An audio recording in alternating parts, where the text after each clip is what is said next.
Praise Lord. ദൈവത്തിന് മഹത്വം. കർത്താവിൻ്റെ ധന്യമായ തിരുനാമം വാഴ്ത്തപ്പെടുമാറാകട്ടെ. എബ്രായർ ലേഖനം 12-ാം അധ്യായം ഇപ്രകാരം ഒരു വാക്യമുണ്ട്: വിശ്വാസത്തിൻ്റെ നായകനും പൂർത്തി വരുത്തുന്നവനുമായ യേശുവിനെ നോക്കുക. തൻ്റെ മുമ്പിൽ വെച്ചിരിക്കുന്ന സന്തോഷമോർത്ത് അപമാനം അലക്ഷ്യമാക്കി ക്രൂശിനെ സഹിച്ച് ദൈവസിംഹാസനത്തിൻ്റെ വലതുഭാഗത്ത് ഇരിക്കുകയും ചെയ്തു എന്ന്. ഹല്ലേലൂയ, സ്തോത്രം.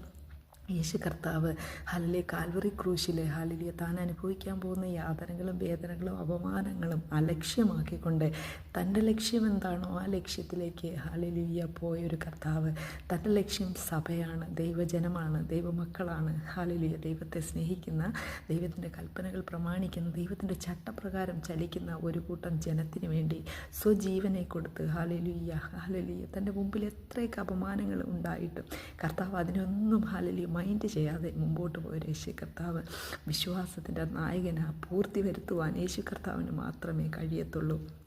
നമ്മൾ ഹല്ലേലൂയ ദൈവകൃപയിലായിരിക്കുമ്പോൾ, അല്ലെങ്കിൽ ദൈവരാജ്യത്തിന് വേണ്ടിയാണ് നമ്മുടെ ജീവിതമെങ്കിൽ ഹല്ലേലൂയ നമ്മൾ അങ്ങും ഇങ്ങും നോക്കി നിൽക്കാതെ ഹല്ലേലൂയ വിശ്വാസത്തിൻ്റെ നായകനായ പൂർത്തി വരുത്തുന്നവനുമായ യേശു കർത്താവിൻ്റെ മുഖത്തേക്ക് നോക്കി യാത്ര ചെയ്യുവാനായിട്ട് ഇടയായാൽ നിൻ്റെ ജീവിതത്തിൽ വരുന്ന മുള്ളുകൾ, വേദനകൾ, അപമാനങ്ങൾ, ഒറ്റപ്പെടലുകൾ അതൊക്കെ നീ ഒന്ന് അലക്ഷ്യമാക്കാൻ നീ ഇടയായാൽ നിനക്കതിനൊക്കെയുള്ള കൃപ കർത്താവ് പകർന്നു തരും. നിനക്കതിൽ ഹല്ലേലൂയ പ്രിയം വെച്ച നാടിനോട് നിനക്ക് ഏറ്റവും അടുക്കുവാൻ ദൈവം നിനക്ക് വഴികളും വാതിലുകളും തുറന്നു തരുമെന്ന് ദൈവത്തിൻ്റെ പരിശുദ്ധാത്മാവ് ഇന്ന് വ്യക്തമായിട്ട് നമ്മളെ ഓർപ്പിക്കുന്നു. സഹോദരങ്ങളെ, ഈ ലോകത്ത് കണ്ണുനീരും ദുഃഖവും പട്ടിണിയും വേദനയും നിരാശയും അപമാനവും കല്ലേറും എല്ലാം ഈ ലോകത്തുണ്ട്. നമ്മളിനി എത്ര പെർഫെക്റ്റായിട്ട് ഇവിടെ ജീവിച്ചാലും നമുക്ക് അവസാനം കിട്ടുന്നത് ഇത് മാത്രമായിരിക്കും. എന്നാൽ നിൻ്റെ ലക്ഷ്യം കർത്താവിൻ്റെ രാജ്യമാണെങ്കിൽ ആ ദൈവസിംഹാസനത്തിൻ്റെ അടുത്ത് നിനക്ക് ഇരിക്കണമെങ്കിൽ ഈ അപമാനത്തെ നീ അലക്ഷ്യമാക്കി കളയാനായിട്ട് നീ ശ്രമിച്ചാൽ